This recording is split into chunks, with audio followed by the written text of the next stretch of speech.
শুভ সকাল বন্ধুরা। আজকে একদম মেঘলা ওয়েদার, সারা রাত বৃষ্টি হয়েছে।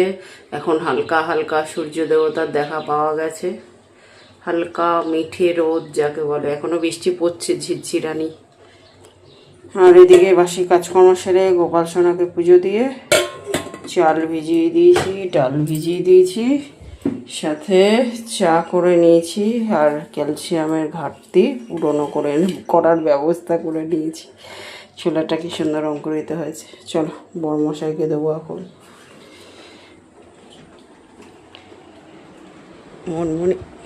মনমুনি উপরে বসে আছে। ওই দেখো গোপাল সোনাকে পুজো দেওয়া হয়ে গেছে, প্রদীপ জ্বলছে এখনো। নাও কি গো, প্রদীপ যতক্ষণ জ্বলবে সংসারে তত ভালো। জয় গোপাল। কালকে ঠাকুরের জামা কাপড়গুলো কেচেছিলাম, শুকায়নি, এখানে মেলে দিয়েছি। হালকা হালকা সূর্য দেবতার দেখা পাওয়া যাচ্ছে, জামা কাপড় সব ভেজা। সূর্য দেবতা ছাড়া জামা কাপড় শুকাবে না, এখানে মেলেছি ঘরে। শুভ সকাল বন্ধুরা, কেমন আছো তোমরা সবাই? আশা করি নিশ্চয়ই সবাই খুব ভালো আছো।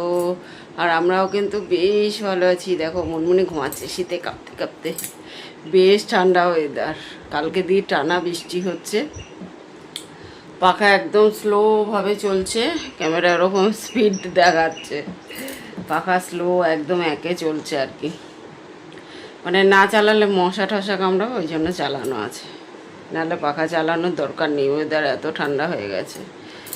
তো যাই হোক, সকালবেলা ওদিকে ডালটার চালটা বসিয়ে দিয়ে এলাম, ফুটতে লাগুক, ততক্ষণে একটু চা খেয়ে নিই।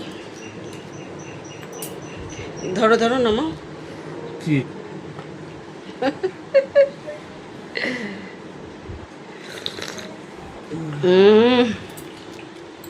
চায়ের সঙ্গে আমার আবার টা ছাড়া হয় না, বিস্কুট ছাড়া হয় না, কিন্তু শরীরের পক্ষে খুব ক্ষতিকর, বিশেষ করে এই সকালে বিস্কুট খাওয়া। আর আমি খেলে একটু মুনমুনেরও খাওয়া হয়। ওই দেখো উঠেছে, চায়ে চুমুক পড়া মাত্রই উঠেছে। ভাবছে মা তো এখনো দিল না বিস্কুট, ডাকলো না তো, আজকে দিয়ে বিস্কুট বন্ধ, বিস্কুট খাওয়া ভালো না। রোজ এই টাইমে মুনমুনি স্নান ধান হয়ে যায়। আজকে বর্মশাইয়ের একটু তাড়া আছে, ওই জন্য এখনও ওকে করাইনি। বর্মশাই বেরিয়ে গেলে তারপর ওকে করাবো। আর ঠান্ডা ঠান্ডা আছে তো, এত সকালবেলাও করাইনি, ঠান্ডা লেগে যাবে। আজ চান করাবো না, খাঁচাটা ধুয়ে দেবো, পরিষ্কার করে খেতে দিয়ে দেবো। সাথে চায়ের সাথে অঙ্কুরিত ছোলা, যেটা কিনা ক্যালসিয়ামের ঘাটতি পূরণ করবে। আমি খাই না, আজ একটু খেতে ইচ্ছে করলো। এই ছোলাগুলো বেশ মাখা করলেও ভালো লাগে না গো, শশা ফশা দিয়ে মাখা করে খেতেও ভালো লাগে। বৃষ্টি পড়ছে, এদিকে রোদ্দুর উঠেছে, ঝিরঝির বৃষ্টি পড়ছে। বন্ধুরা দেখো, কালকে বর্মশাইয়ের একজন কাস্টমার আর কি এই সুইডি গেছিল, সেখান থেকে সাই বাবার প্রসাদ দিয়েছে। এই ছিললাম বোঁদে, তোমরা একটু প্রসাদ দর্শন করো, প্রসাদ দর্শনেও অনেক পুণ্য লাভ হয়। তো দেখো, ডাল যদি তাড়াতাড়ি সিদ্ধ করতে চাও, 80% কি 50% কুক হয়ে গেলেই পটাপট কাটা দিতে হবে, তাহলেই কিন্তু ডাল তাড়াতাড়ি সিদ্ধ হয়ে যাবে, গ্যাস বেঁচে যাবে। দেখো আমি তোমাদের দেখাতে দেখাতেই কিন্তু ডাল সিদ্ধ হয়ে গেল, মানে চা খেতে খেতে ডাল সিদ্ধ হয়ে গেল। চলো ডালটা ফোড়ন দিয়ে নিই, পেঁয়াজের ডাল করবো। আর ওদিকে ভাতটা হচ্ছে। আর দুটো যদি ভিজিয়ে রাখতে পারো আধ ঘন্টা আগে, তাহলে তো আরও তাড়াতাড়ি হয়ে যাবে। একটু ডিমের অমলেটও করে নিলাম। সুব্রত সখী ব্লগ আইডি থেকে কমেন্ট করেছে, শুভরাত্রি দিদি ভাই। একদমই তাই, রান্না করা সবথেকে বড় কাজ। বৃষ্টি দেখতে খুব ভালো লাগে, পেঁয়াজি খুব প্রিয়। মটর ডালের বড়ার তরকারি, রাত্রে পাস্তা, খুব ভালো লাগলো ভিডিওটা। থ্যাংক ইউ সো মাচ সখী। সীমার রান্নাঘর আইডি থেকে কমেন্ট করেছে, খুব ভালো লাগলো ভিডিওটা। পরোটা, ছোলার ডাল, সকালের টিফিন, দুপুরে পটলের তরকারি, কুমড়োর পকোড়া, পেঁপের ঝোল, রাতে বড়ার তরকারি, দারুণ হয়েছে বন্ধু। Thank you so much. তো দেখো রান্নার ফাঁকে ফাঁকে একটুখানি মশলাও ঢেলে নিচ্ছি। আর এই ছোট ছোট শিশিতে মশলাগুলো রাখলে বেশ মানে সুবিধা হয়। আলাদা আলাদা মশলার গুঁড়োগুলো রাখলে না সুবিধা হয়, চট করে রান্নার সময় পাওয়া যায়। আর বড়মশাই দেখো কাটিং করে একদম বাইরে সেলোটেপ দিয়ে কী সুন্দর লাগিয়ে দিয়েছে, মানে বুঝতেও অসুবিধা হবে না কোনটা কিসের আর কি শিশি। তো বেশ ভালোই লাগছে শিশিগুলো দেখতে। আর এদিকে দেখো কচুর দম করে নিচ্ছে একটু। এটা কিন্তু ওল কচু না, আরেকটা কি আছে না, মান কচু না কি বলে সেটা। তো সেটারই একটু দম করে নিচ্ছি। এটা ভেজে করলে দারুণ লাগে খেতে, আর সিদ্ধ করে নিলে তেল মশলা কম লাগে। তো আমি কিন্তু সিদ্ধ করেই করলাম স্বাস্থ্যের কথা ভেবে। তো বন্ধুরা এখন বরমাসে অফিসে বেরিয়ে গেছে। আর আগের দিনের ভিডিওতে আমার একটা কমেন্ট এসেছিলো, একজন দিদিভাই কমেন্ট করেছে, তো তার উত্তরটা আমি এখন দিয়ে দিচ্ছি। কারণ কি বলো তো, এখন কি ভিডিও বানাবো না বানাবো আমি নিজেও জানি না, ওই জন্য আমি কমেন্টের উত্তরটা দিয়ে দিচ্ছি, অনেকের কাজে লাগবে কমেন্টটা। মানে ভালো একটা কমেন্ট করেছে। তো আগের দিনের ভিডিওতে আমি দেখিয়েছিলাম যে আমি একটা পটল কষা করছিলাম। তো আমি বলেছিলাম আর কি যে আমার ভিডিওতে যে একদিন বাদে বাদে আমার ঘরে পটলের রেসিপি দেখতে পারবে, কারণ পটল খেলে ইউরিক অ্যাসিড কমে।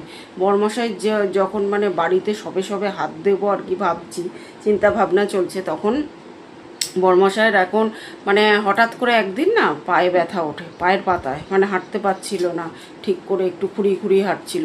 তো এরকম প্রথম ভেবেছিলাম তো এমনি শিরায় টান পড়েছে দেখে এরকম হচ্ছে। ওষুধ ফষুধ লাগানোর পরে তাও দেখছি কমছে না। তারপর ডাক্তার দেখানোর পর বিভিন্ন রকম টেস্ট দেওয়াতে ধরা পড়েছিল ইউরিক অ্যাসিড বেড়েছে। তো বরমশাইয়ের খুব যে বেশি সেটা না, তবে ওষুধ খেতে দিয়েছিল। তারপরে বলেছিল 6 মাস খেয়ে ভালো ভালো জায়গা দিয়ে পরীক্ষা করে মানে তারপরে ওষুধ দিয়েছিল উনি। মানে অনেক ভালো জায়গা, আমি আমার ভিডিওতে শেয়ার করেছিলাম বোধহয়, যে ওইখানে একদম মানে ঠিকঠাক রেজাল্টটা বেরোয়, খারাপ হয় না। সেখান থেকে টেস্ট করে তারপর ওষুধ দিয়েছিল, বলেছিল 6 মাস খেয়ে যেতে। কিন্তু তখন তো তারপরে বাড়িতে হাত দিয়েছিলাম, বাড়ি নিয়ে এত ব্যস্ত ছিলাম আর যাওয়া হয়নি ডাক্তারবাবুর কাছে। তো এখন এই তো ওই ওষুধটাই আর কি খেয়ে চলেছে বরমশাই। আর তার সঙ্গে কিছু কিছু খাবার খেতে বলেছিল, কিছু কিছু বারণ করেছিল। সেগুলো একটা দিদিভাই জিজ্ঞেস করেছে যে দিদিভাইয়েরও আর কি ইউরিক অ্যাসিড আছে, কি কি খেতে হবে। আমি কমেন্টটা পড়ছি কি লিখেছে দিদিভাই, তো সেটাই শেয়ার করব। অনেকেরই এখন তো মানে খাবার খাও না খাও, ওষুধ নেসেসারি প্রত্যেকের আর কি, কিছু না প্রত্যেকের ঘরে ঘরে ঘরে আর কি কিছু কিছু মেডিসিন যেগুলো নিতেই হয় ফ্যামিলির কাউকে না কাউকে। তো ওই জন্য এই জিনিসগুলো জেনে রাখলে অনেকেরই উপকার হবে আমার মনে হলো, ওই জন্য ভাবলাম ভিডিওতে শেয়ার করে দিই। তো দিদিভাই চ্যানেলের নাম হচ্ছে হোম কুক কবিতা, আইডি থেকে দিদিভাই কমেন্ট করেছে, কি কি খেলে ইউরিক অ্যাসিড কমে আমাকে কমেন্ট করে জানিও। আমি জানি পালং শাক একদমই তো খেতে নেই, আর খাসির মাংসও খেতে নেই। তাই খাসির মাংস আমি অনেক দিন বাদে বাদে খাই। আর আমার হাজব্যান্ড 10 বছর হয়ে গেল ইউরিক অ্যাসিড আছে, আমার ধরা পড়েছে। আবার ইউরিক অ্যাসিড বেড়ে গেলে কিডনি ক্রিয়েটিন বেড়ে যায়। যাই হোক, যে সব মিলিয়ে রান্নাবান্না খুব ভালো হয়েছে। তো যাই হোক, দিদিভাই আর কি লিখেছে, দাদাভাইয়ের 10 বছর ধরে রয়েছে, পালং শাক একদম খাওয়া বারণ, আর খাসির মাংস খাওয়া বারণ। তো আমাদের মানে আমরা খুব ভালো একজন ডাক্তারকে দেখিয়েছিলাম আর কি, বরমশাইকে, খুব ভালো ডাক্তার উনি। তো উনি আমাদের বলেছিল দেখো সব খাবারেই মোটামুটি যে সমস্ত খাবার, একদিকে যদি পরিষ্কার কথা বলতে যাই সব খাবার খাওয়া বারণ, আবার সব খাবারও খাওয়া যায়। কিন্তু যে সমস্ত খাবারে মেনলি যেগুলো বারণ সেগুলো হচ্ছে যে সমস্ত খাবারে দানা আছে সেই খাবারটা একদমই বাদ দিতে হবে। কিন্তু পটলেও তো তাহলে তো বলবে পটলেও দানা আছে, কিন্তু কিছু কিছু ওই যে বললাম সব খাওয়া বারণ, আবার সব খাওয়া যাবে। কিছু কিছু জিনিস যেগুলোতে অত্যাধিক দানা থাকে, যেমন হচ্ছে ধরো পটলের দানাটা তুমি ফেলে খেতে পারবে। বরমশাইকে আমি সেই ইউরিক অ্যাসিড, আমার বরমশাই তো ওই বললাম বাড়ি মোটামুটি বছরখানিক হলো ধরা পড়েছে। তো যে সমস্ত খাবার মানে দানা জাতীয় খাবার, সেগুলো বলে যে একদমই খাবে না। তো ধরা পড়ার পর থেকে আমি খাবারটাই, ওষুধের থেকে খাবারের ওপর বেশি জোর দিয়েছি। খাবার যে সমস্ত খাবার মানে সবজিতে দানা আছে সেগুলো দানা ছাড়িয়ে আমরা খাই। তার মধ্যে টমেটোটা একদমই বাদ দিতে বলেছে। টমেটোর মানে খুব রেয়ার, হয়তো মাসে একদিন টমেটোর দানাটা ছাড়িয়ে একটু মাংসতে দিলাম। যে সমস্ত খাবার বড়মশার খাবার সেই খাবার আমি এখন আর ঘরেই আনি না। তার মধ্যে সবজির মধ্যে পটলটা বলেছে বেশি করে খাবে, পটল খেলে ইউরিক অ্যাসিড কমে। তারপরে শুধু খাবার না, কিছু কিছু এক্সারসাইজ দেখিয়েছিল, সেগুলো করতে বলেছিল রোজ 8 ঘন্টা করে। বড়মশাই প্রথম দিকে করেছে, তারপর এখন আর করে না, তার সময়ই হয় না। এই হলো ব্যাপার। কিন্তু এক্সারসাইজটা মেন, ডাক্তারবাবু যেটা বলেছিল যে খাবার তো চেক করবে তার সঙ্গে, তার মধ্যে এই মুসুর ডালটা একদম বারণ, মানে বাদ দিয়েছি। মোটামুটি বলেছিল মাটির নিচে যে সমস্ত জিনিসগুলো পাওয়া যায় সেই সমস্ত জিনিসগুলো একদমই বাদ। তারপর কিছু কিছু খাবার, যেমন মিষ্টিটা একটু কম খেতে, তারপর মানে ওই দানা জাতীয় ঢেঁড়সটা একদম বাদ দিতে। কিন্তু ওই মাঝে মধ্যে মানে বরমশাই স্বাদে সোয়াদের জন্য খায়। এই তো হলো ব্যাপার। খাবার দাবার একটু চেক করে খেলে, আর প্রত্যেক দিন যদি 8 ঘন্টা করে কিছু কিছু এক্সারসাইজ আছে হাতের, পায়ের, কোমরের, সেই সমস্ত এক্সারসাইজগুলো যদি করা যায়, আমি কোনো সময় যদি সম্ভব হয় বর্মশাইকে দিয়ে সেই এক্সারসাইজগুলো শেয়ার করার চেষ্টা করব। তোমরা কমেন্ট করে জানিও যদি কারোর দরকার হয় জানার এক্সারসাইজগুলো ঠিক কী কী দিয়েছিল, তাহলে বর্মশাইকে দিয়ে করিয়ে দেখানোর চেষ্টা করব যাতে তোমাদের উপকারে আসে। তো এই হলো কমেন্টের উত্তর। আশা করি দিদিভাই তুমি তোমার প্রশ্নের উত্তর পেয়ে গেছো। মেনলি যে সমস্ত শাকসবজিতে দানাটা বেশি থাকবে সেই দানাগুলো বাদ দিয়ে খাবে। যেমন ক্যাপসিকাম খেলেও ক্যাপসিকামের দানাটা বাদ দিয়ে খাই, হ্যাঁ। আর ঢেঁড়সটা একদমই বাদ দিয়ে দিয়েছি। আর মাটির নিচে যে সমস্ত জিনিসগুলো হয় সেগুলোকে অ্যাভয়েড করে চলার চেষ্টা করি। যেমন সুগার টুগার হলে মাটির নিচের জিনিসগুলো বাদ দেয়, ঠিক ইউরিক অ্যাসিডটাও কিন্তু সেম জিনিস। তবে সুগারটা একদম কমে না, ইউরিক অ্যাসিড কিন্তু একটা সময় পরে কমে গেলে ওষুধ বন্ধ করতে হয়। কিন্তু আমরা যেহেতু এখনও ডাক্তার দেখিয়ে উঠতে পারিনি বর্মশাইকে, তাই এখন ওষুধটা চলছে বর্মশাই। ডাক্তার দেখিয়ে তারপরে মানে ওষুধ বন্ধ হবে কি চলবে সেটা দেখবো। ততদিন খাবারের ওপর রেস্ট্রিকশন। আর তার মধ্যে ও আরেকটা জিনিস বলতে ভুলে গেলাম, মুড়িটা একদমই বাদ দিতে বলেছে। মুড়ি খেলে ইউরিক অ্যাসিড বেড়ে যায়। মুড়ির বদলে সন্ধ্যাবেলা বড়মশাই মুড়িটা খুব ভালো খায়। মাঝে মধ্যে ওই যে বললাম মাসে একদিন খেলো, 15 দিনে একদিন খেলো, ওই খাবারটা যখন খাবে অন্য খাবারটা কমিয়ে দেবে। এরকম ব্যালেন্স ডায়েট করে খেলে তাহলে আর কিছু হয় না। আর মুড়ির বদলে বড়মশাই যেহেতু মুড়িটা সন্ধ্যাবেলায় এসে মুড়ি টুড়ি খেত, মানে অফিস থেকে ফিরে একটু টিফিন করে তারপর তো সঙ্গে সঙ্গে তো আর ডিনার হয় না আমাদের। ওই যারা 7টা 8টায় করে আমাদের তো হয় না, আমাদের ওই রাত্রির 11টা 12টা বেজেই যায়। তো ওই জন্য তখন এসে চিড়েটা খায়। এই হচ্ছে কথা। আশা করি তোমার কমেন্টের উত্তর নিশ্চয়ই দিতে পেরেছি দিদিভাই। যদি কিছু আরও জিজ্ঞাসা করার থাকে কমেন্ট করো, অবশ্যই জানানোর চেষ্টা করো। তো দেখো এখন কাস্তে বসে পড়েছি। রান্না বান্না করে যা যা বাসন বেরিয়েছিল সেগুলো মেজে ঘষে রান্নাঘর পরিষ্কার করে দিয়েছি, ঘরঠর মুছে পরিষ্কার করে নিয়েছি।